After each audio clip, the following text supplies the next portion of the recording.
민수기 22장.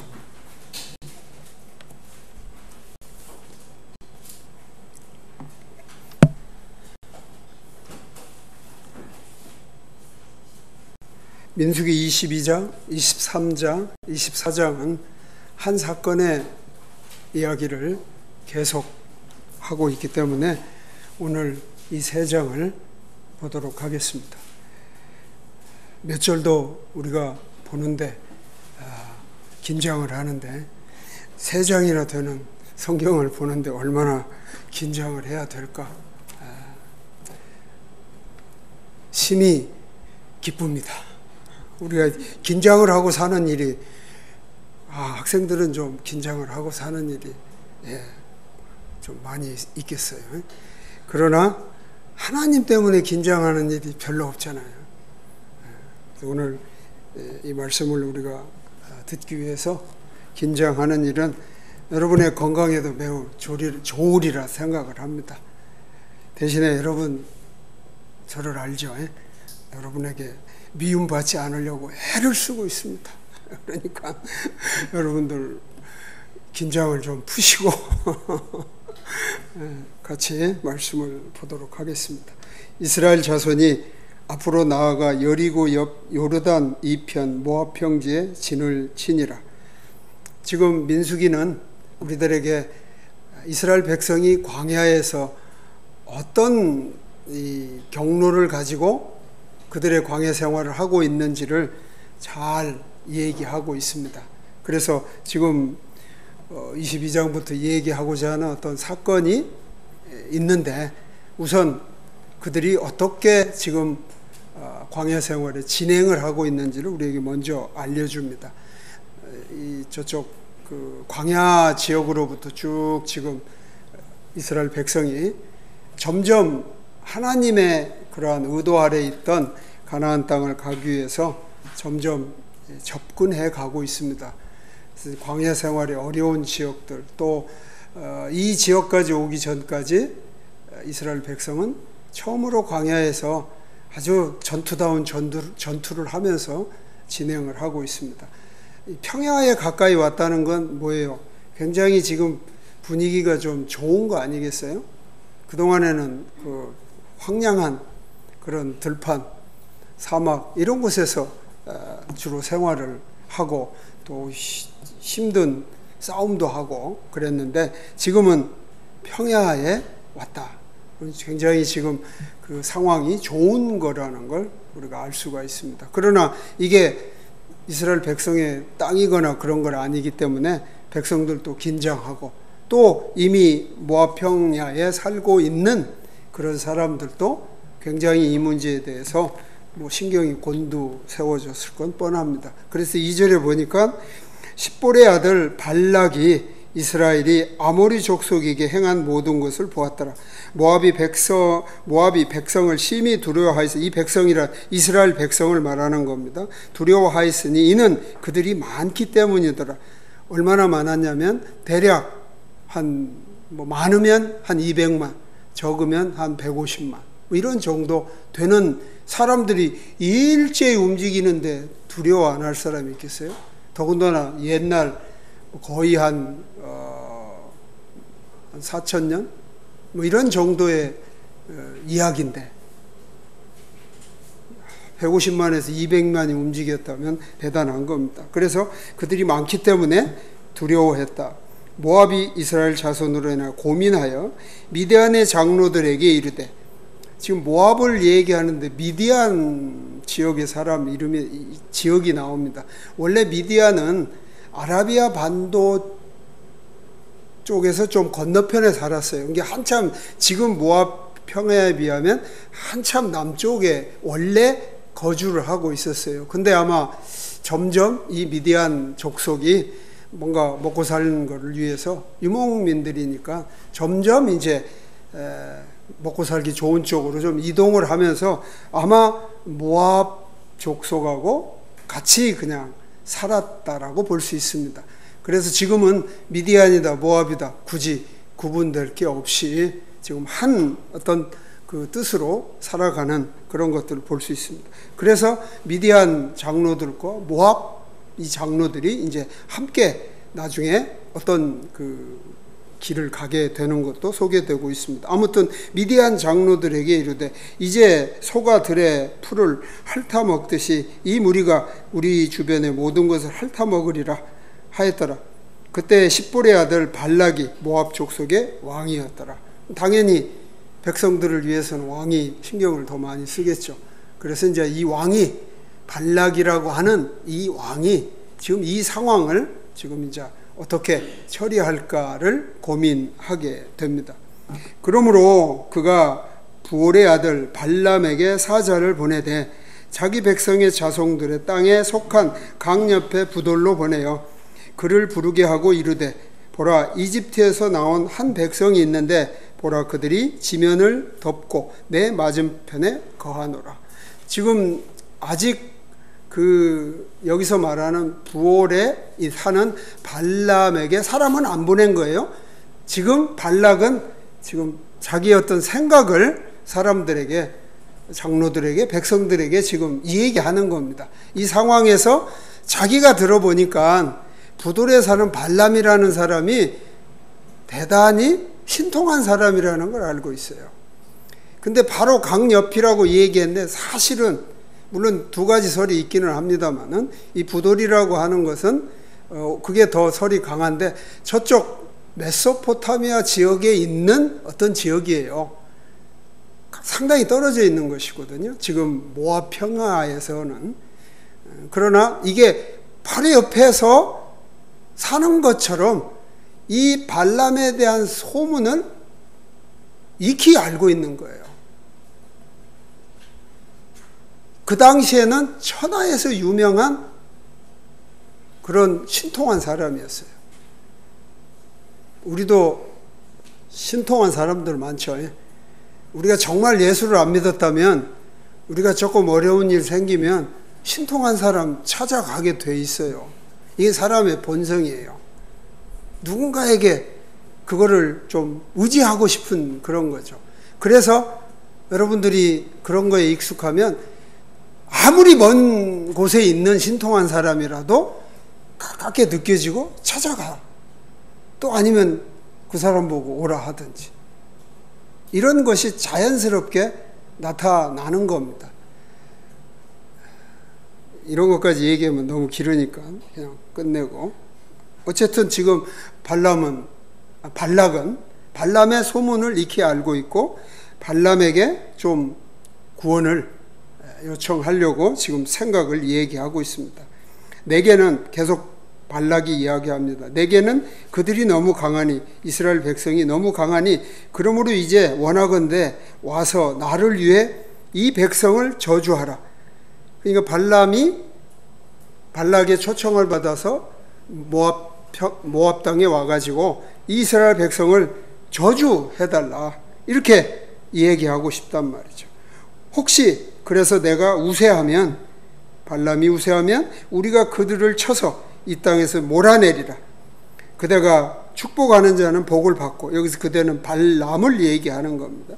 그대가 저주하는 자는 저주를 받을 줄 내가 아노라. 소문을 들어서 워낙 이 발람의 신통력이 거의 맞다고 들은 거예요. 이 신통력이 있는 사람은 절대 안 맞은 건 절대 소문내지 못하게 해요. 틀린 것이 내가 이제 한번 신통력을 발휘했는데 그 사람이 틀렸어요. 안 맞았어요. 그래서 와서 불평하잖아요. 그러면 전부 그 안 된 걸 누구한테 화살을 돌려요? 그 사람한테 다 돌려요. 계속 물어요. 이렇게 물어요. 봐봐요. 그러니까 안 됐죠. 그러면 그 사람이 어디 가서 말하겠어요? 자기가 잘못해서 그 일이 안 됐는데 어디 가서 말하겠어요? 그러니까 거의 안 된 것은 소문이 안 나요. 근데 맞은 건 어때요? 그 맞은 사람조차가 막 그 일이 막 대단해서 소문을 낼 뿐만 아니라 그 신통력이 있는 사람은 그게 자기의 이제 이력이 되는 거죠. 내가 누구를 뭐 했는데 그 사람 맞았다. 그래서 우리는 가장 신통한 사람은 어떻게 얘기해요? 그 사람이 오래전에 이런 얘기를 했어요. 무슨 씨가 대통령이 될 거다. 이랬어요. 근데 한참 뒤에 무슨 씨가 대통령이 되면 어때요? 그 사람은 이제 그때로부터 최고수의 반열에 오르는 거잖아요. 그래서 그냥 한국에 유명하던 사람들은 전부 아래비에서 그 사람한테 가서 복을 받으려고 하고 있어요. 우리는 예수를 믿었기 때문에 그런 정보가 별로 없어요. 별로 관심이 없어요. 그런데 세상이나 혹 못된 잘못된 크리스찬들도 신통한 사람을 찾아다닌다고 하잖아요. 그래서 그런데 찾아가면 아이고 돈도 들고 귀찮으니까 누구한테 그 신통력을 좀 달라고 부탁을 해요. 교회 목사한테 와가지고 내가 이런 문제가 있는데 어떻게 하면 좋겠습니까? 어떻게 할까요? 뭐 이거를 쓸까요? 저거를 쓸까요? 계속 답을 달라고 묻는 거잖아요. 그래서 목사도 차츰차츰 신통력을 발휘해서 답을 주려고 애를 쓰고 있다는 거잖아요. 지금 이 발락은 그런 지금 자세입니다. 그런 자세로 지금 생각을 하고 이 문제를 다룹니다.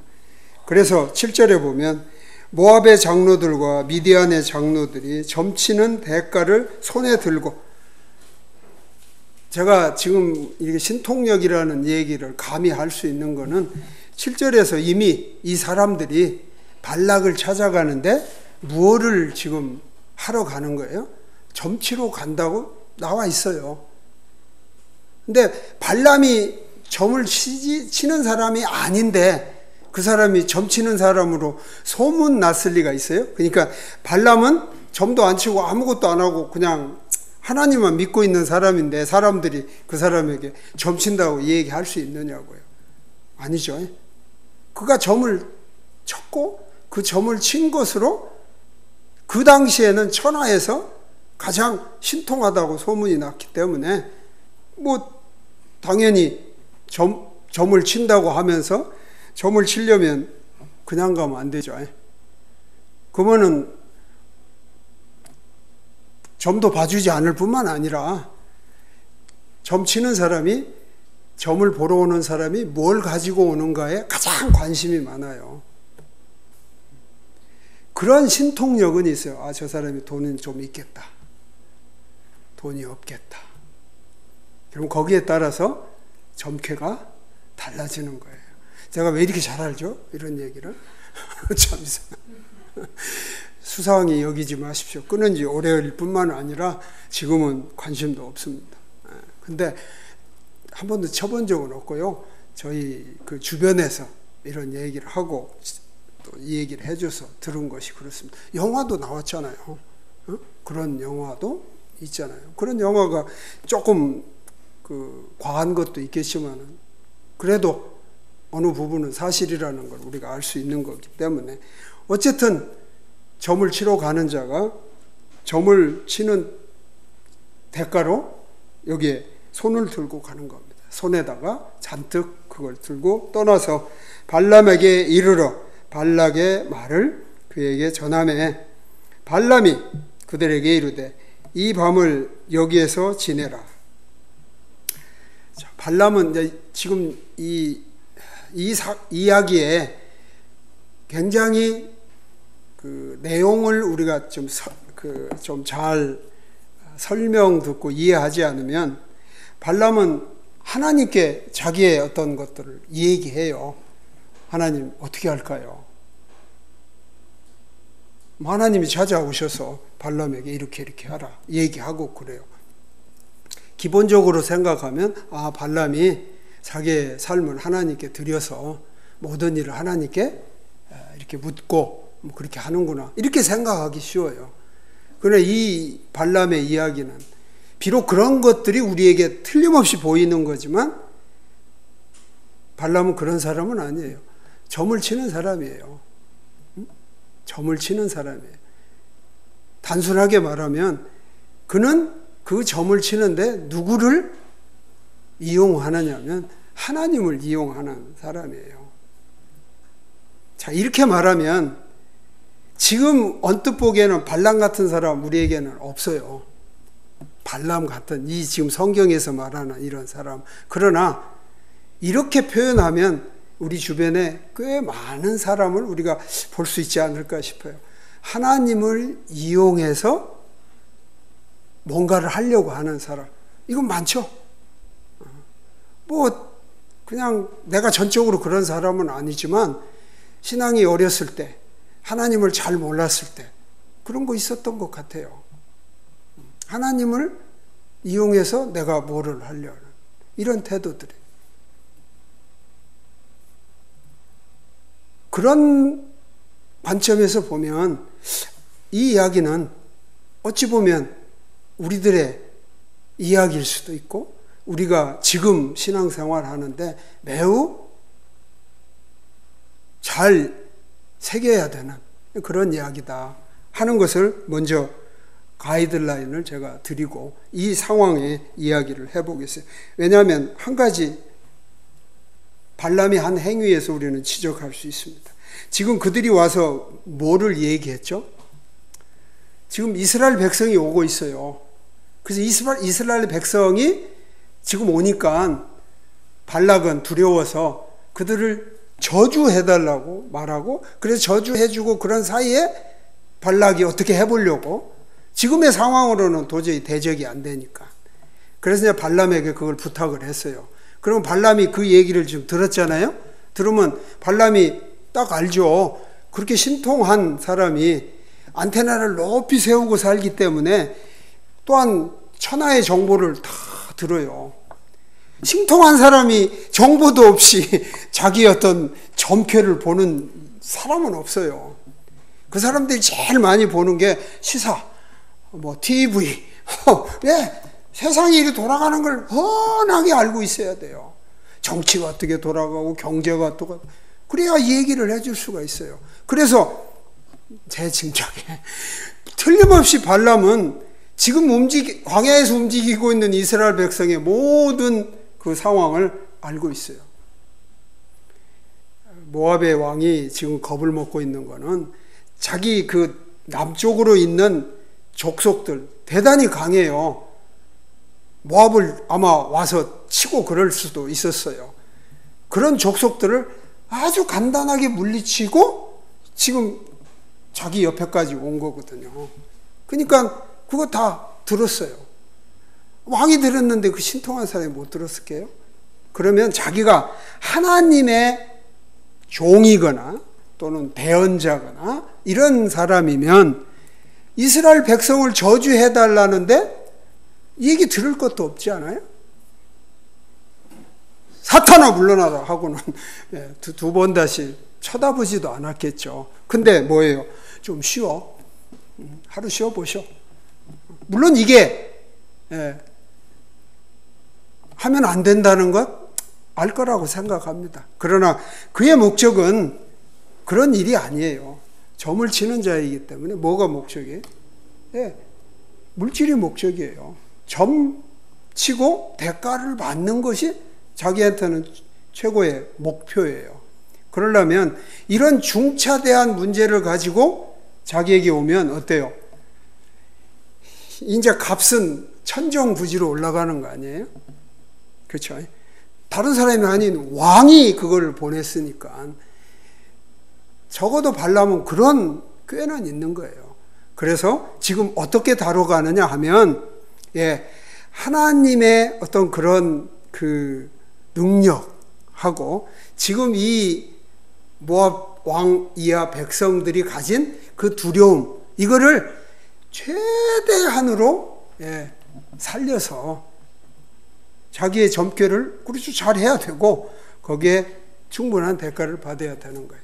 그렇다고 해서 하나님의 어떤 그거를 무시하면 어떻게 돼요?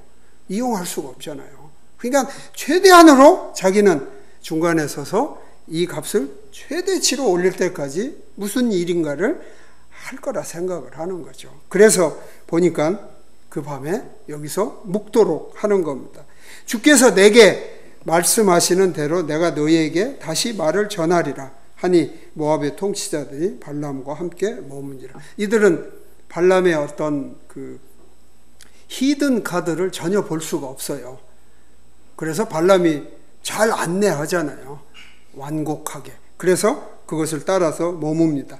9절에 하나님께서 발람에게 오셔서 이르시되 너와 함께 있는 사람들이 누구냐 하시니, 하나님이 또 발람에게 오셔요. 그러니까 우리가 그냥 좀 단순하면서 순수하게 생각하면 하나님이 발람을 알고 계시구나.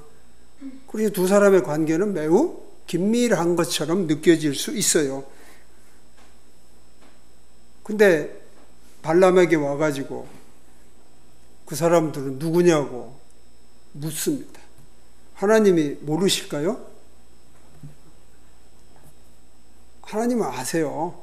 하나님은 우리가 말하지 않은 것, 우리가 숨어 있는 것까지도 아시고 찾으시는 분 아니에요? 아담이 죄를 짓고 나무 뒤에 숨었어요. 왜? 하나님 보기에 부끄러우니까. 하나님이 뭐라고 하세요? 아담아, 어디 있느냐? 아침에 안 나왔어요. 내가 속에서 불렀어요. 재훈아, 어디 있냐? 이렇게 속으로, 절대 밖으로는 안 했어요. 해버렸네. 어디 있는지 알아요. 그런데도 부르는 이유는 기회를 한번 주는 거예요. 내가 잘못한 것을 볼 수 있도록. 하나님은 내가 잘못해도 무작정 와가지고 이놈 이렇게 하시기보다는 이렇게 기회를 주시는 겁니다. 저도 어려서 아버지한테 좀 잘못을 하고 숨습니다. 다락에도 한번 숨어봤어요. 그러면 딱 아버지가 들어서 제 이름 부르기가 그러면 누구한테 누구 어디가 있냐? 이렇게 불러요. 그러면 그때 아버지 제가 잘못했어요. 이렇게 나오면 알았어. 끝. 이러는데 꽁꽁 숨어서 그냥 계속 나를 지키고 있으니까 뻔히 어디 있는지 아시면서도 계속 찾는 거예요. 그리고 결국 그냥 많이 혼나 적이 있습니다. 저도 그래요. 그러니까 여러분도 저한테 숨기지 마십시오. 나도 안 숨기니까. 그래서 발람이 하나님께 아뢰되 모압 왕 십볼의 아들 발락이 내게 사람을 보내 이르기를 보라 이집트에서 나온 한 백성이 있는데 그들이 지면을 덮었은즉 이제 와서 나를 위하여 그들을 저주하라. 혹시 내가 그들을 이기고 몰아낼 수 있으리라 하나이다 하매. 이거는 이제 그대로 발람이 그 장로들이 와서 발락의 뜻을 얘기한 거를 그대로 듣고 얘기를 했어요. 하나님이 그거 몰라서 묻는 것 아니었는데 그냥 이렇게 얘기를 합니다. 그러니까 하나님께서 발람에게 이르시되 너는 그들과 함께 가지 말고 그 백성을 저주하지도 말라. 그들은 복받은 자들이니라 하시니라. 그래서 하나님은 이 일에 대해서 발람에게 단호하게 이렇게 얘기했어요. 그러면 이렇게 얘기하면 이것으로 이 문제는 끝 이렇게 되어야죠. 더 이상 어떤 것이 나가면 안 돼요. 그게 발람이 하나님을 알고 또 하나님이 순수하게 발람을 찾아와서 이 얘기를 했을 때는 발람이 자복하고 자기가 가졌던 히든 카드를 꺼내서 보여드리고 그리고 저 그냥 내 집으로 갈랍니다 하고 갔어야 옳아요. 그게 바른 하나님과의 관계에서의 사람이 취할 수 있는 태도다. 하나님이 단호하게 이렇게 얘기했잖아요. 하나님의 이게 플랜이에요. 그래서 발람이 아침에 일어나 발락의 통치자들에게 이르되 너희는 너희 땅으로 돌아가라. 주께서 내가 너희와 함께 가는 것을 거부하시느니라 하니 발람이 바르게 행동했죠. 그 말을 따랐죠. 그래서 우리는 이것으로 끝났는갑다 이렇게 생각을 했어요. 여기서 끝났으면 발람은 좋은 사람이죠. 근데 벌써 고개를 젓는 사람이 있어요. 인간은 그렇지 않아 이렇게 생각하고 고개를 저어요. 그래요. 맞아요. 그 인간을 지금 발람이 우리에게 보여주는 거예요. 우리 또한 그런 모습일 수 있다는 것을 보여주는 거예요. 사건은 여기서 끝나지 않고 계속되고 있습니다. 모압의 통치자들이 일어나 발락에 가서 이르되 발람이 우리와 함께 오기를 거절하더이다 하니 바로 이어서 발락이 다시 그들보다 존귀한 통치자들을 더 많이 보내거늘. 그러면 발락이 원래대로 하면 어떻게 돼요? 발락이 화를 내야죠. 이런 잘못된 사람. 아니 내가 그 정도 했으면 들어야지. 이런 정도의 얘기가 나와야 되는데 정반대입니다. 스토리가 이상하게 갑니다. 뭐예요? 발락이 이게 뭐가 좀 부족했구나. 부족했다는 걸 압니다. 그래서 이번에는 바로 생각을 해요. 즉시 사실 발락이 급합니다. 코앞에 지금 백성들이 와 있기 때문에. 그래서 즉시 더 존귀한, 더 권위가 있는, 더 영향력이 있는 그런 사람들을 더 많이 보내거늘 그들이 발람에게로 가서 그에게 이르되 십볼의 아들 발락이 이같이 말씀하시느니라. 원하건대 아무것도 꺼리키지 말고 내게로 오라. 내가 그대를 높여 심히 큰 존귀에 이르게 하고 그대가 내게 말하는 것은 무엇이든지 행하리니 그러므로 원컨대 와서 나를 위해 이 백성을 저주하라 하매. 발람이 히든 카드로 가지고 있는 것이 발락에게는 보인 거예요.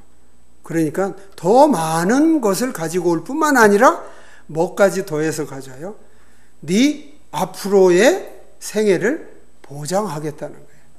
먹고 살고 네 삶의 윤택은 내가 책임지겠다. 모압 평화는 평화로서 엄청난 생산이 있는 곳이에요. 부유한 곳입니다. 그래서 이렇게 다시 한번 제안을 해 옵니다. 그러자 발락의 신하들에게 응답하여 이르되 발락이 자기 집을 은금으로 가득히 채워 내게 줄지라도 내가 능히 주 내 하나님의 말씀을 넘어서서 많든 적든 할 수 없노라. 그런즉 이제 청하건대 너희도 이 밤에 여기서 묵으라. 주께서 내게 무슨 말씀을 더하실는지 알아보리라 하더라. 앞에 얘기는 즉 말하면 18절의 이야기는 뭐 바르게 반응하는 것 같아요. 그런데 19절에 또 반응은 뭐예요? 그러면 또 발람이 그들을 그 당시에 내쳐야 될 거 아니에요. 돌려보내야 되는 거죠. 그런데 또 하루 자라. 혹시 하나님이 뭐 얘기하실 게 있나? 이제는 어때요? 그 자기가 이걸 통해서 받을 수 있는 모든 자기의 욕심은 다 챙겼어요. 이제 이것만 진행하기만 하면 뭐가 들어오는 거예요? 먹고 사는 것이 아주 부유하게 보장이 되는 이런 일이 생겼습니다. 그래서 이제 화살을 어디로 돌리냐면 하나님께 돌리는 겁니다. 하나님께. 그래서 하나님이 무슨 말씀을 하시는가 보자. 하나님이 이미 말씀했어요, 안 했어요? 응? 아까 얘기했잖아요. 12절에 함께 가지도 말고 백성들을 저주하지도 말라. 왜냐하면 그들은 복받은 백성이기 때문에 단호하게 이 얘기를 했어요. 그런데 다시 무슨 얘기를 하실까? 라고 하는 그러한 기대치를 주면서 다시 한번 하나님께 뭐라고 할까요? 꾀를 쓰고 있는 거죠. 하나님을 이용하는 거죠. 왜요? 지금까지 그렇게 했기 때문에. 지금까지 그렇게 하나님을 이용을 했어요. 그래서 자기가 저주하고 자기가 복을 주는 점쟁이는 그 일을 하는 거거든요. 어떤 사람이 오면 당신 저주 가운데 있습니다. 어떻게 해야 복을 받습니다. 이 얘기하는 거거든요. 점치러 오는 사람이 복 받은 사람이 오겠어요? 다 그 당시 자기들이 저주 가운데 있기 때문에 와서 어떻게 하면 그거를 헤쳐서 복이 될까 하는 것을 얻으려고 오는 거 뻔히 아는 거예요. 근데 어떤 사람은 그런 테스트를 하잖아요. 아무 말도 안 해요. 왜 말 안 하면 점이 안 나올까 봐서. 근데 다 얘기를 해요. 그건 더 쉽다고는 해요. 말 안 하면. 그러니까 지금 이 발람은 하나님을 모르는 거예요. 하나님을 안다면 하나님을 그렇게 이용하는 건 절대 안 되죠.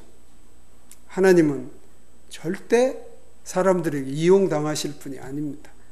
속임을 당하실 분이 아닙니다. 그런데도 하나님이 속임당하는 것처럼 보이는 것은 하나님의 일에 기회가 있기 때문에, 때가 있기 때문입니다.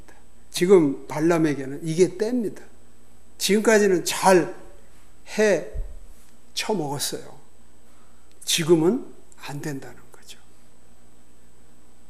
우리가 하나님께 대해서 혹 그런 생각을 해요. 하나님이 내가 뻔히 하나님을 속였는데도, 하나님께 거짓을 했는데도 하나님이 아무 반응이 없는 것처럼 느껴져요.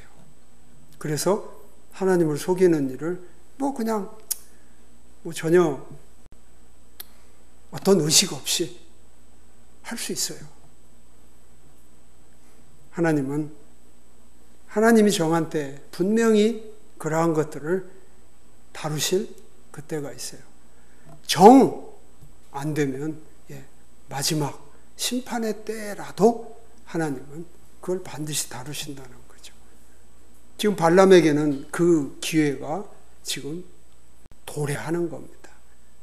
그래서 발람이 지금 꽤 지혜로운 것처럼 19절에 그렇게 이야기합니다. 그러나 여기에는 자신의 욕심, 꽤 잘못된 것, 이것이 딱 숨겨져 있습니다.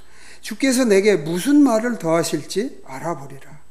밤에 하나님께서 발람에게 오사 그에게 이르시되 그 사람들이 너를 부르러 오거든. 그러니까 이제 하나님의 그 말씀을 들었으니까 확인하러 이제 다음 날 오겠죠. 그러면 그 사람들이 너를 부르러 오거든. 일어나 그들과 함께 가라. 그러나 너는 오직 내가 내게 이르는 말만 할지니라 하시니. 원래 12절에서는 하나님의 플랜 A가 같이 가지도 말고 저주하지 말고 이렇게 말했어요. 하나님이 20절에 와서는 플랜 B를 주는 거예요. 플랜 B를. 뭐라고요? 가라. 왜? 발람이 지금 가고 싶어 죽겠어요. 그런데 얼굴을 아주 변화로 보이지 않도록. 왜냐하면 양쪽 다 마찬가지거든요. 이쪽 발락에게 내가 가고 싶다는 얼굴이 보이면 뭐 할까요? 그렇죠. 값이 좀 많이 떨어지겠죠. 저 하고 싶구나. 그러면 조금만 줘도 올 거 아니에요? 그러니까 거기에도 이 히든 카드가 안 보여야 되고, 하나님께도 마찬가지. 가고 싶은 마음을 딱 보이면 어떻게 해요? 하나님께 혼나겠죠. 너 이놈! 이런 소리 들을 거 아니에요. 그러니까 안 보이는, 굉장히 힘들 건데 하여튼 잘하고 있는 겁니다. 그래서 하나님이 마치 자기의 히든 카드를 모르고 자기에게 허락하는 이런 것이 딱 떨어지는, 가라. 그런데 한 가지, 내가 말하는 것만 말해야 한다. 이 조건을 준 거예요. 그럼 애초에 가라고 하실 걸 왜 이렇게 하셨을까? 하나님은 이 발람을 통해서 하나님이 하시고 싶은 말을 하게 하려는 게 뜻입니다. 플랜 B가 마치 플랜 A가 안 되니까 플랜 B로 바꿔서 차선책으로 이 일을 하는 것처럼 보이지만 사실은 이 플랜 B가 하나님이 의도하셨던 거예요. 그래서 이제 하나님이 가라고 하시면서 엄청난 사건을 하나 일으키십니다. 그래서 발람이 아침에 일어나 나귀의 안장을 얻고 모압의 통치자들과 함께 가니라. 22절부터 한 사건이 일어납니다. 그가 간 것으로, 즉 발람이 간 것으로 인하여 하나님의 분노가 타올라. 하나님의 분노가 타올랐대요. 그럼 하나님이 지금 모르고 발람에게 가라, 대신에 내가 말한 것만 해 라고 하나님이 지금 편하게 얘기하신 거라고 볼 수 있을까요? 예를 들면 하나님이 그렇게 얘기했어도 아닙니다, 하나님 저 안 가요, 저 하나님 뜻 따라 사는 거예요, 이렇게 했어야 해요. 그게 하나님을 믿는 자죠. 그렇지 않아요? 어때요? 우리는 그런 사람이 되려고 이런 것도 지금 듣고 있는 거 아니에요? 왜? 하나님은 만홀히 여김을 받지, 어리석게 여김을 받지 않아요. 속임을 당하지 않아요. 전지전능하신 분이 사람의 어떤 꾀로 넘어갈 수 있어요? 절대 그렇지 않아요. 근데 우리가 해보면 넘어간 것 같대요. 넘어갔다 이렇게 막 속에서 막 확신을 하고 싶은 거 아니에요? 그거 주의하라는 거예요. 하나님이 그걸 보시면서도 화가 난 거예요. 하나님의 그 의분이 나오는 거예요. 하나님이 얼마나 화가 났으면 옆에 보고 있던 천사가 나설 만큼 분노가 타오르니까 주의 천사가 대적이 돼요. 이런 건 없죠. 그렇지만 제가 이거를 모습으로 한번 이렇게 그려보면, 하나님, 제가 그놈을 그냥 한번 박살을 내겠습니다. 천사 착한 천사예요. 정말 그 화 한번 안 내고 늘 웃으면서 살던 천사예요. 근데 이거 보고 막 화가 났어요. 그래서 제가 그놈을 한번 하겠습니다. 내가 대적이 돼서 한번 해보겠습니다. 이런 상황이 생겼다면 하나님이 이 일에 대해서 얼마나 화가 났는지 알 수 있습니다. 그래서 그를 치려고 길에 섭니다. 이제 발람은 자기 나귀를 타고 그의 두 종은 그와 함께 있었는데, 나귀가 주의 천사가 칼을 빼어 손을 들고 길에 선 것을 보고 길에서 떠나 밭으로 들어가므로 발람이 나귀를 길로 돌이키려고 때립니다. 당연하겠죠. 길을 가야 되는데 자꾸 밭으로 나귀가 가면 그 타고 간 주인이 당연히 때려야죠. 주의 천사가 더 나아가서 오른쪽으로든 왼쪽으로든 돌이킬 길이 없는 좁은 곳에 서니라. 나귀가 주의 천사를 보고 발람 밑에 엎드리니 발람이 분노하여 자기 지팡이로 나귀를 때리더라. 한번 생각해 보세요. 짐승 나귀, 사람 발람 있는데 주의 천사가 선 것을 짐승 나귀는 봤어요. 근데 사람 발람은 못 봤어요. 말이 돼요? 근데 이 창조에 보면요, 그런 동물도 사람도 하나님이 다 지었어요. 지어진 순서로 보면 동물이 먼저 지어졌다? 사람보다? 동물을 더 사랑하셨나? 그 이유는 성경에는 한 가지로 표현하고 있어요. 그 동물들을 사람이 다스려야 되기 때문에 먼저 지어놓고 사람이 다스리는 자로 나중에 지어진 거다. 우리 이렇게 해석할 수 있습니다. 그렇다면 사람이 동물보다는 우월한 거죠. 분명히 구분이 있습니다. 근데 나귀 눈에는 보이는 게 사람 눈에 안 보인다. 이거는 희한한 거 아니에요? 그러면 그냥 간단하게 생각할 때 사람을 얼마나 우습게 지금 평가하고 있는가 알 수 있죠. 즉 발람이 나귀도 그런 영적인 것을 볼 수 있는 상황에서 사람이 그 영적인 것을 못 보는 것, 그러면 사람이 얼마나 지금 폄하되고 있는 걸 알 수 있죠. 더 놀라운 것은요, 28절에 주께서 나귀의 입을 여시니, 주께서 나귀의 입을 열었대요. 나귀도 입이 있죠? 나귀도 입이 있어서 나귀가 입으로 소리도 내요. 뭘 내든지 뭐. 그 소리에 여러 가지로 자기의 의사표시를 해요. 하면 뭐, 배고파요. 뭐, 하면 화나요. 뭐. 하여튼 이 주인하고는 일정한 어떤 의사가 교통되고 있어요. 그래서 그 나귀와 이 주인이 그래도 잘 살고 있었던 거거든요. 근데 이게 세상이 뒤바뀌는 일이 생긴 거예요. 나귀가 입을 열어서 흥흥 이렇게 한 게 아니라 어떻게 했다고요? 주인이 쓰는 말을 했어요. 이거는 나귀 모르죠? 소리 들어봤나요?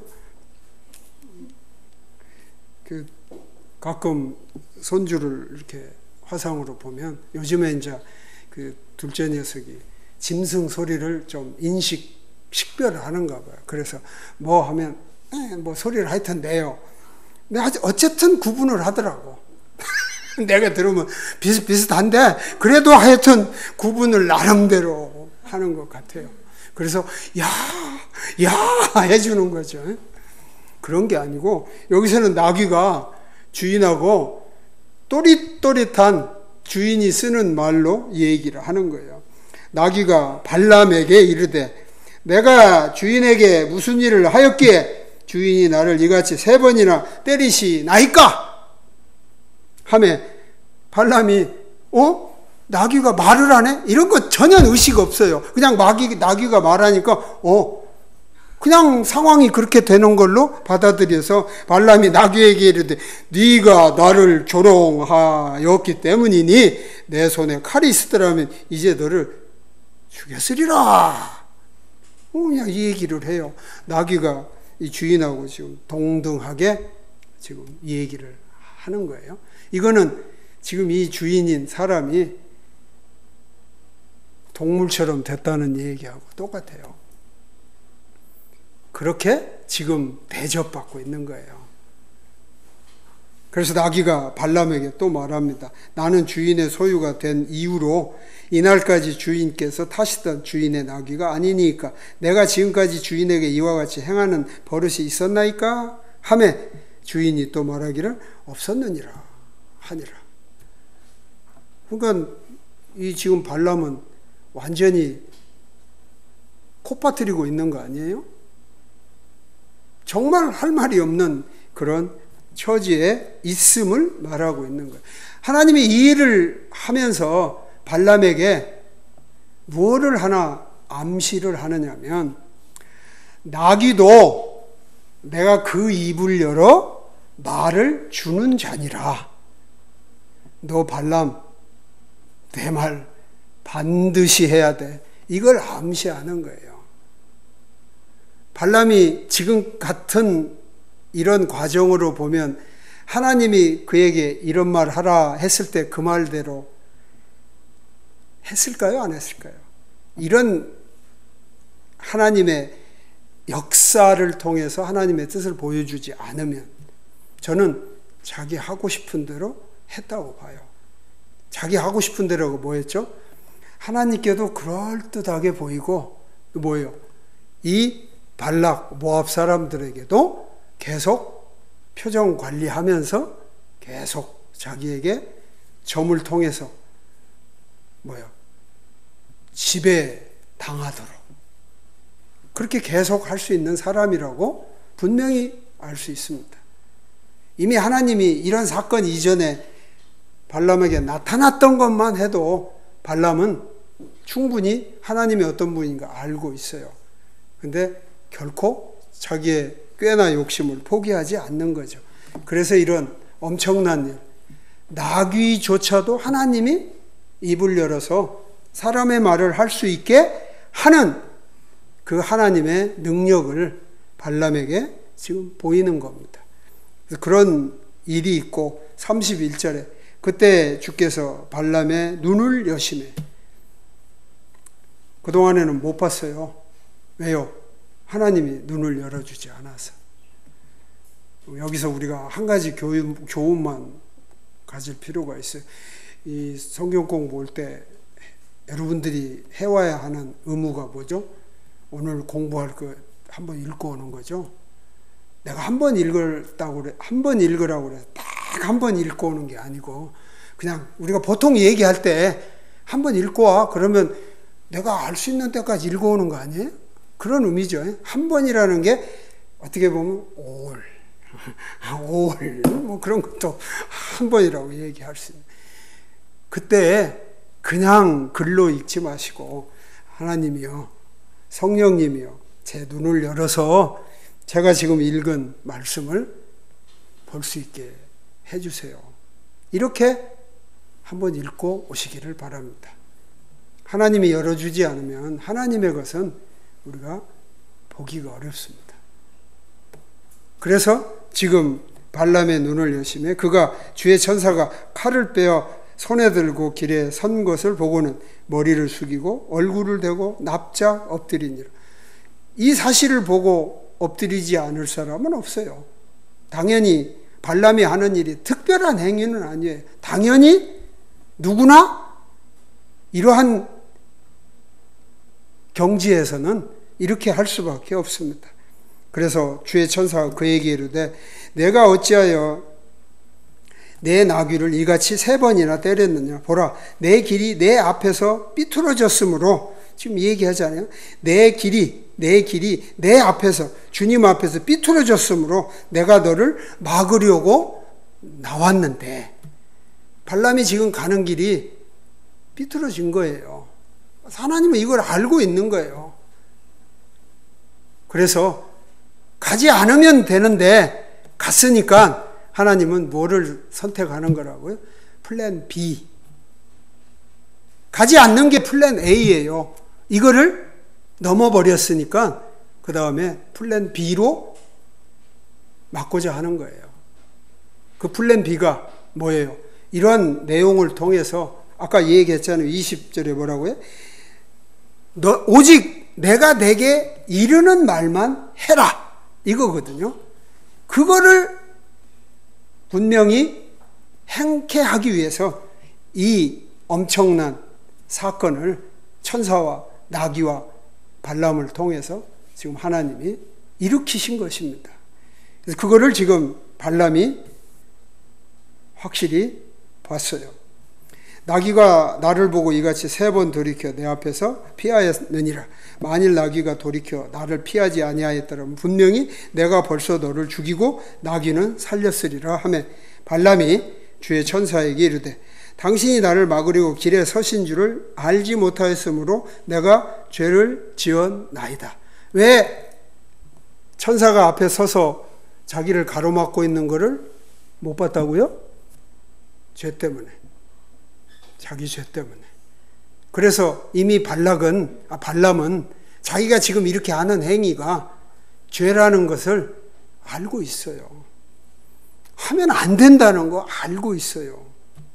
그런데 지금까지 하나님을 속여왔거든요. 그런데 하나님이 아무런 조치를 취하지 않는 거예요. 만약 하나님이 불쾌했다면 뭐 예전에 누구 이렇게 점을 보고 있는데 막 뭐가 떨어져요? 우박 한 20kg짜리가 꽝 떨어져가지고 그냥 압사시켜도 되잖아요. 그거 못 하실 분 아니시거든요. 근데 아주 뭐 오히려 승승장구하는 이런 모습이다 보니까 자기가 그런 욕심 꽤 하나님을 속이려는 이런 것들이 전혀 돌이켜지지 않은 거죠. 분명히 그도 알고 있다는 거 나타나잖아요. 내가 알지 못했다는 건 내가 죄를 지었기 때문이다. 죄가 있기 때문에 그걸 못 봤다. 그래서 늘 우리가 하나님을 못 보는 거는, 하나님께 우리가 가지 못하는 거는 하나님의 문제가 아닙니다. 하나님은 문제 하나도 없어요. 우리의 죄 때문에 하나님께 우리가 가까이 가지 못하고 하나님을 보지 못하는 겁니다. 하나님을 인식하지 못하는 거예요. 하나님은 내가 죄를 지었을 때도 내 곁에 계세요. 그런데 왜 죄를 못 짓게 하시지? 아니죠. 하나님의 판단에 그 죄를 지음으로 더 유익이 있다고 하나님이 판단하시기 때문에 그러시는 거예요. 그 죄를 허락해서가 아니라 그걸 통해서 나를 더 온전하게 하시고자 하는 그런 하나님의 뜻이 유효하기 때문에 그렇게 하시는 겁니다. 그래서 계속 발람이 그런즉 이제 당신이 이 일을 기뻐하지 아니하시면 내가 돌아가겠나이다. 이제서야 발람이 제대로 반응을 해요. 근데 이거는 영어로 하면 it's too late예요. 왜냐하면 이미 하나님이 플랜 B를 선포했어요. 플랜 A에서 플랜 B로. 플랜 B는 하나님의 의도가 뭐냐면, 플랜 A는 발람을 못 가게 함으로써 발락의 어떤 그런 꾀를 없애는 그런 거였다면, 플랜 B는 오히려 하나님이 더 적극적으로 이 발람을 통해서 모압 민족에게 이스라엘 백성이 누군가를 더 정확하게 알리고자 하는 그런 뜻이 있어요. 그래서 진짜 가고 싶어도 못 가요. 가고 싶어도 못 가요. 그래서 35절에 뭐라고, 주의 천사가 발람에게 이르되 그 사람들과 함께 가라. 그러나 너는 오직 내가 내게 이르는 말만 할지니라 하매 이에 발람이 발락의 통치자들과 함께 갔다. 이제 설명 많이 필요 없어요. 24장까지 계속 읽고 우리가 가면 돼요. 왜냐하면 지금 얘기한 것이 이 사건에 있어서 하나님이 의도한 그것을 제가 관찰하고 좀 살핀 그런 내용이에요. 23장, 24장은 그거를 실제로 발람이 어떻게 했는가 하는 것을 기록한 내용이에요. 굉장히 그게 하나님으로서는 중요했다는 거죠. 이스라엘 백성을, 그 백성들에게, 모압 백성들에게 어떤 백성인가 하는 것을 구체적으로 이야기를 하시는 것이 하나님이 이 발람의 사건을 통해서 하나님이 플랜 B를 가지고 생각했던 그러한 계획이요 의도라는 걸 알 수 있습니다. 36절에 보면 발람이 왔다는 말을 듣고 발락이 나가서 맨 끝 지경 곧 아르논의 경계에 있는 모압의 도시에까지 가서 그를 맞이하고, 얼마나 발락이 기다렸는가를 알 수 있겠죠. 여기 지금 아르논이라는 것은 모압 평야의 한참 밑에요. 굉장히 지금 나가서 지금 마중을 하는 겁니다. 여러분 그렇지 않아요? 자기가 정말로 기다리고 반가운 사람이면 훨씬 더 나가서 맞이하는 거 아니에요? 아빠가 오면 집에서 문 열어놓고 마루에서 이렇게 만날 때는 어떤 때예요? 그냥 평상시죠. 근데 뭐 좀 기대하는 것이 있을 때는 어디 나가요? 문까지 나가가지고 아빠 왔어 이러죠. 근데 더 기대하면 어디까지 내려가요? 저 아파트 앞에까지 가가지고 차 주차할 것 기다렸다가 맞이하는 거예요. 아니면 회사 앞에 가서 그럴 리 없다고? 있을 거야. 나도 그랬어.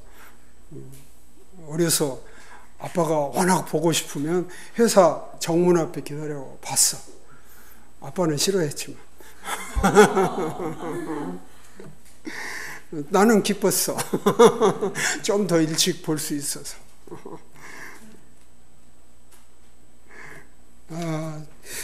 조금 이질감이 생기네. 그렇지 않다는 표정들을.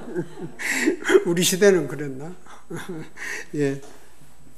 그래서 37절에 보면 발람에게 이르되 내가 사람을 보내어 간절히 그대를 부르지 아니하였느냐 어찌하여 그대가 내게 오지 아니하였느냐 내가 참으로 그대를 높여 존귀하게 하지 못하겠느냐 하니 발람이 발락에게 이르되 보소서 내가 당신에게 오기는 하였으나 이제 무엇을 말할 능력이 내게 있으리이까 하나님께서 내 입에 주시는 말씀만을 내가 말하리이다 하니라. 발람이 발락에게 함께 가서 기랏 후솥에 이르매 발락이 소와 양을 데리고 발람과 또 그와 함께 온 통치자들에게 보내니라. 다음 날 발락이 발람을 데려다가 그를 바알의 신당들로 인도하며 발람이 거기서 백성의 끝부분을 바라보니라. 발람이 여전히 하나님의 어떤 뜻에 순수하지 않으면 발락이 이런 우상 있는 곳들에 이렇게 인도하고 그래도 전혀 꺼리낌이 없이 이렇게 가고 있는 이런 모습들 속에서 보면 발락의 여전한 모습을 볼 수 있습니다. 여러분, 발락과 발람이 이렇게 동시에 같이 이렇게 나오니까 제가 긴장이 많이 돼요. 거꾸로 막 얘기할까? 발람인지 발락인지. 지금까지는 제가 틀리지 않고 잘한 것 같아요. 앞으로도 나오는데 혹시 실수가 돼도 이제는 여러분들이 귀에서 정확하게 들어야 돼요. 발락이라고 얘기하는 데서 발람이 나오면 발락으로 들어야 되고 발람을 얘기하는데 발락을 얘기하면 발람으로 들어야 되고 그래서 첫 장을 굉장히 막 신중하게 진중하게 한 거예요. 틀리면 안 된다 생각해서. 왜냐하면 저희 집사람이 저기서 교정이 하나도 없었어요. 잘 지금 하고 있는 겁니다. 여기서 한 가지만 우리가 좀 이 이름을 좀 뜻을 한번 정리하고 갔으면 좋겠어요.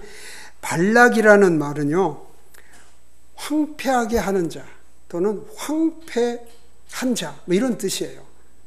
발락이라는 것. 근데 발람이라는 말은 외국인이라는 말이에요. 또는 속하지 않았다 하는 그런 뜻이에요. 발람이 지금 의미상으로 보면 그는 하나님께도 속하지 않고 모압에도 속하지 않은 외국인이라는 거예요. 그러니까 그 이름으로 우리가 의미를 생각하면 발람은 지금 우리가 생각하는 그러한 의도를 가진 사람이 아니라는 걸 알 수 있습니다. 자, 23장에 가면 발람이 발락에게 이르되 나를 위해 여기에 7 제단을 쌓고 여기에 소 7마리와 수양 7마리를 예비하소서 하며 발락이 발람의 말대로 예비한 뒤에 발락과 발람이 각 제단 위에 수소 1마리와 수양 1마리를 드리니라. 뭐 이런 거는 뭐 특별하게 잘잘못이 없어요. 대부분 이 당시에는 어떤 신에게든지 어떤 일을 할 때는 제단을 쌓아서 제사를 드리는 것이 뭐 일반화되어 있는 그런 것이기 때문에 이런 행위가 특별히 뭐 잘못됐다 뭐 이렇게 볼 수는 없는 겁니다. 하여튼 이런 행위가 있었고 발람이 발락에게 이르되 당신의 번제 헌물 옆에 서 있으소서. 그러면 내가 가리니 혹시 주께서 오사 나를 만나시리이다. 그분께서 내게 보여주시는 것은 무엇이든지 내가 당신에게 고하리이다 하고 그가 높은 곳에 오르니 하나님께서 발람을 만나시니라. 발람이 그분께 아뢰되 내가 7 제단을 예비하고 각 제단 위에 수소 1마리와 수양 1마리를 드렸나이다 하니 주께서 발람의 입에 말씀을 주시고 이르시되 너는 발락에게 돌아가서 이같이 말할지니라 하시니라. 지금 플랜 B에 있는 것처럼 너는 오직 내가 너에게 말한 것만 말하라 해서 지금 첫 번째 발람이 발락에게 혹은 그의 백성에게 하나님의 말씀을 대언하는 것이 6절로부터 나오고 있습니다. 이제 앞으로 23장, 24장 내용 안에서는 4번 정도의 그런 대언의 말씀을 하는 것이 있습니다. 그 말씀만 우리가 살피고 말씀을 마치도록 하려고 합니다. 6절에 보시면 그가 발람이 발락에게 돌아간 즉 보라 발락과 모압의 모든 통치자가 그의 태우는 희생물 옆에 서 있더라. 그래서 발람이 비유를 지어 이르되 모압 왕 발락이 나를 아람으로부터 동쪽 산지까지 내려와. 그래서 지금 발락은 자기 그 강 건너 가까운 곳에 발람이 있었다고 말하지만 발람은 자기가 어디에 있었다는 걸 말하죠. 아람에 있었대요. 이 아람이라고 하는 것이 아까 얘기한 그 메소포타미아 지역의 한 지역이거든요. 굉장히 멀리 있었던 겁니다. 데려와 말하기를 와서 나를 위해 야곱을 저주하라. 와서 이스라엘을 꾸짖으라 하는도다. 그런데 하나님께서 저주하지 아니하신 자를 내가 어찌 저주하며 주께서 꾸짖지 아니하신 자를 내가 어찌 꾸짖으리요. 내가 바위들 꼭대기에서 그를 보며 작은 산들에서 그를 바라보나니 보라 이 백성은 홀로 거할 것이요 민족들 가운데 하나로 여겨지지 아니하리로다. 누가 능히 야곱의 티끌을 셀 수 있으며 이스라엘의 4분의 1을 셀 수 있으리요.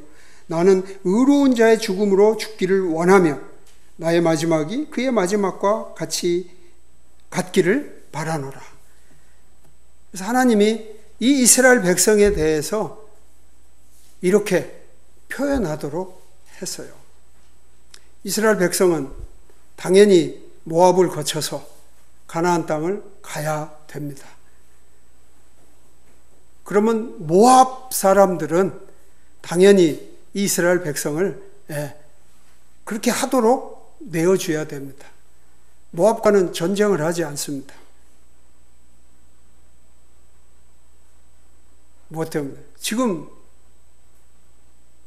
이 발람이 모압 백성에게 이스라엘 백성이 어떤 백성인가를 하나님이 친히 가르친 그것을 대언함으로 그 백성들에게 알리는 이것 때문에 그렇습니다. 그러니까 하나님이 이 발람을 통해서 하나님이 하신 일, 이스라엘 백성에게는 매우 중요한 일입니다. 하나님은 그런 자를 그렇게 사용해서 발람을 높이나요? 발람 높여지지 않았어요. 맨 24장 끝에 보면 발람은 자기 길 가고 발락은 자기 길 갔어요. 그러면 전혀 발람이 그런 일을 통해서 높임을 받았든지 아니면 어떤 그에게 뭐가 돌아온 이런 거 아무것도 없어요. 하나님이 그 발람을 결국 하나님의 뜻으로 사용한 것 뿐이에요. 근데 뭐 때문에 그가 하나님께 사용을 받고도 그가 높여지지 못했어요. 그의 죄 때문에. 플랜 B로 바꿨기 때문에. 플랜 A만 되었더라면 되었을 텐데. 그러니까 우리가 플랜 B를 받는 게 좋은 것이 아닐 수 있어요. 나에게는. 하나님은 그 일을 통해서 하나님을 나타내십니다. 하나님이 원하는 걸 하십니다.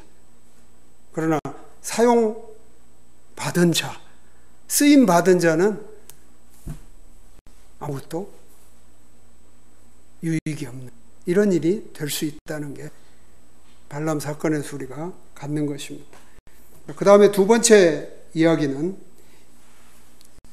이렇게 나옵니다. 17절부터입니다. 발람이 그에게 오니, 지금 발락에게 오니, 보라, 그가 자기의 번제 헌물 옆에 섰고 모압의 통치자들이 그와 함께 있더라. 발락이 그에게 이르되 주께서 무슨 말씀을 하시더냐 하니 발람이 비유를 지어 이르되 발락이여 일어나 들을지어다. 너 십볼의 아들이여 내 말에 귀를 기울일지어다. 하나님은 사람이 아니시니 거짓말하지 아니하시고 사람의 아들이 아니시니 뜻을 돌이키지 아니하시는도다. 그분께서 말씀하였은즉 그것을 행하지 아니하시리요. 그분께서 이루셨은즉 그것을 실행하지 아니하시리요. 이건 하나님이 직접 얘기했다기보다 발람을 통해서 하나님 되심을 얘기하는 거예요. 매우 우리가 성경에서 중요하게 생각하는 하나님의 그러한 속성입니다. 이거를 발람이 얘기했다는 거. 발람이 하고 싶어서 했을까요? 하나님이 말씀을 주어 말하게 한 거죠. 나귀의 입을 열어서 말을 하게 하신 하나님이 발람의 입을 열어서 하나님을 증거하게 하는 거죠. 하나님이 이 내용 안에서 보면 하나님이 지금 정한 것이 뭐예요? 이스라엘 백성이 모압을 통과해서 가나안 땅에 들어가야 하는 거예요. 그걸 계획했다면 하나님은 결코 그것을 이루시고야 만다는 것을 나타내는 겁니다. 보라, 축복하라는 명령을 내가 받았고 그분께서 복을 주셨은즉 내가 그것을 돌이킬 수 없도다. 그분께서는 야곱의 불법을 보지 아니하시며 이스라엘 안에서 잘못을 보지 아니하시는도다. 그 하나님께서 그와 함께 계시니 왕의 외치는 소리가 그들 가운데 있도다. 하나님께서 그들을 이집트에서 데리고 나오셨으니 그의 힘이 유니콘의 힘과 같도다. 여기서 유니콘이라는 건 어떤 힘센 동물의 이름이에요. 코뿔소 아나요? 코뿔소 같은, 코뿔소는 특징이 뭐예요? 그렇죠. 뿔이 하나 있는 거죠. 동물의 왕국은 보여주십시오. 동물의 왕국을 못 보면 모르는 거지. 코뿔소는 이게 머리에 뿔이 하나, 아니 머리가 아니라 이마에 뿔이 하나 나온 게 코뿔소죠. 유니콘도 그렇게 뿔이 하나 있는 짐승이라고 해요. 꼭 코뿔소는 아닌 다른 종류라고 말하는 사람도 있습니다. 어쨌든 이 유니콘은 힘이 아주 센 겁니다. 이 유니콘은 막 뛸 수 있어요. 근데 코뿔소는 못 뛰어요. 그런 의미에서 코뿔소는 아니라고 말하는 사람들이 있는 거죠. 누가 이런 힘을 갖고 있다고요? 이스라엘 백성을 두려워하라 그 말입니다. 참으로 야곱을 대적할 요술이 없고 이스라엘을 대적할 점술이 없도다. 이때 야곱과 이스라엘에 관하여 말할진대 하나님께서 무슨 일을 이루셨느냐 하리로다. 봐라, 하나님이 이루신 일들을.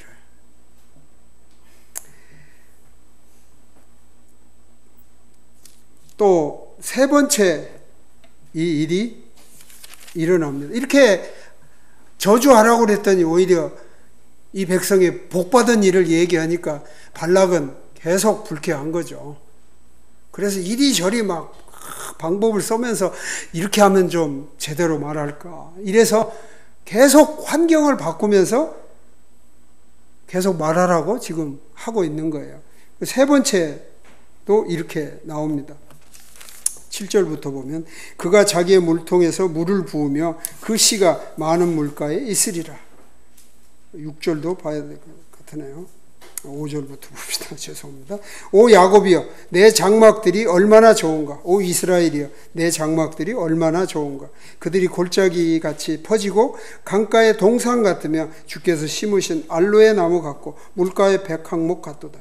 그가 자기 물통에서 물을 부으며 그의 씨가 많은 물가에 있으리로다. 그의 왕이 아각보다 높으며, 이 아각이라는 건 그 당시에 굉장히 무서운 그런 쌈꾼이에요.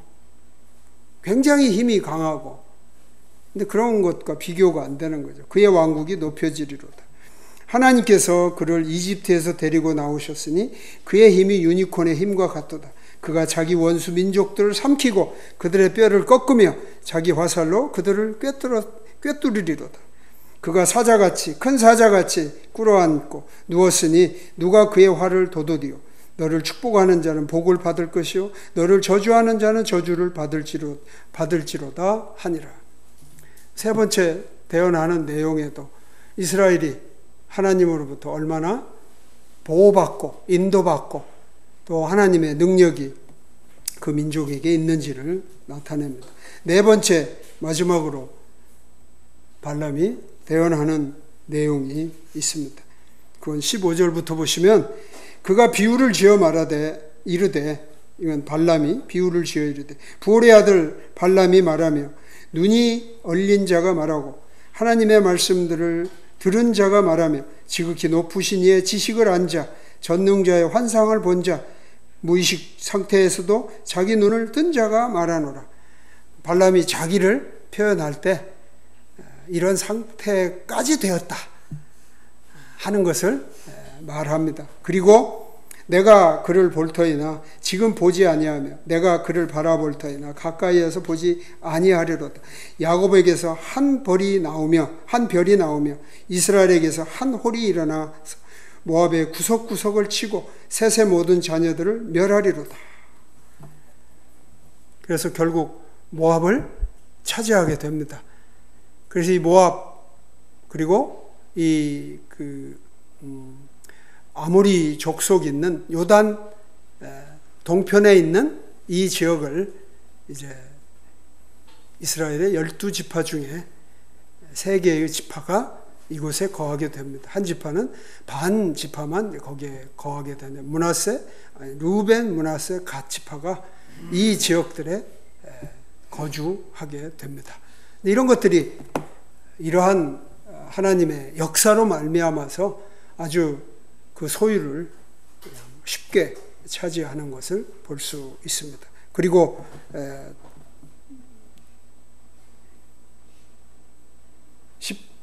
몇 절입니까? 20절부터는 아말렉을 물리치는 것도 소개되어 있고 결국 아수르도 또 물리치게 되고 결국 25절에 보면 발람이 일어나 가서 자기 처소로 돌아가고 발락도 자기 길로 가니라.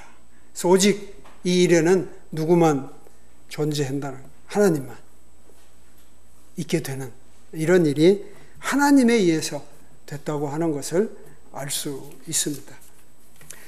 발람에 대해서 신약 성경에서는 이렇게 소개를 합니다. 디모데후서 2장 15절에서는 그는 불의의 싹을 사랑한 자라고 소개합니다. 불의의 싹을. 그러니까 불의의 싹이라는 건 뭐예요? 하나님께 죄를 지어가면서 점이나 쳐서 거기에 싹을 기대하는 이런 삶이다. 유다서 1장 12절에는 발람의 꾀를 따라서 또는 잘못을 따라서 탐욕을 챙긴 자라고 말하고 있습니다. 계시록 2장 4절에도 보면 이 발람이 한 행위가 결국 이스라엘 백성에게 걸림돌이 돼가지고 이스라엘 백성들이 계속 이 발람을 쫓아가는 일들이 생깁니다. 그래서 발람의 교리가 생기고 또 그 발람을 쫓는 당이 생기고 이래서 초대교회 때까지 그 교리들 그러한 그 그룹들이 여전히 발람을 쫓아가는 일들을 행했다. 거기에 대표적으로 나타나는 현상이 우상 숭배와 음행하는 이런 모습들이 보였다는 거죠. 그래서 우리는 다음 시간에 민수기 25장으로 넘어갑니다. 바로 그 발람이 이 사건을 통해서 행했던 그 발람 안에 있던 히든 카드가 어떻게 이스라엘 백성에게 보여졌는가, 어떤 결과로 나타났는가 하는 것이 25장의 내용입니다. 그래서 우리는 발람이 비록 4번에 걸친 어떤 대언도 하나님의 말씀을 쫓아서 대언한 그런 것이 있어서 참 마지막은 좋지 않습니까? 그렇게 이 얘기를 할 수도 있지만 그러나 그가 준 영향이 결국 그를 마지막으로 평가해야 될 것이기 때문에 여전히 그는 옳지 못한 그런 사람으로 성경은 평가를 받아야 되고 성경에서 평가를 받아야 되고 우리도 또한 발람의 교훈의 전체적인 것은 발람 같은 자기의 욕심을 따라서 하나님도 이용할 수 있는 이런 사람을 우리는 좀 볼 수 있고 우리의 신앙생활에도 그런 모습이 있는지 우리가 좀 살펴서 발람과 같은 그런 자기께 넘어가는, 하나님 앞에서 자기께 넘어가는 그런 일은 없어야 될 것이라고 봅니다. 기도하겠습니다. 하나님, 은혜를 감사합니다. 우리를 사랑하시기에 오늘 또 주의 말씀을 통해서 우리를 건강하게 하시고 또 하나님의 뜻에 순종하기에 또한 힘을 얻는 그러한 시간으로 복 주신 줄 믿습니다. 거듭난 자로 우리를 받아주실 때 우리의 삶의 전체가 하나님의 방법으로 살아가는데 익숙해질 수 있도록 도와주시옵소서. 예수님 이름으로 기도합니다. 아멘.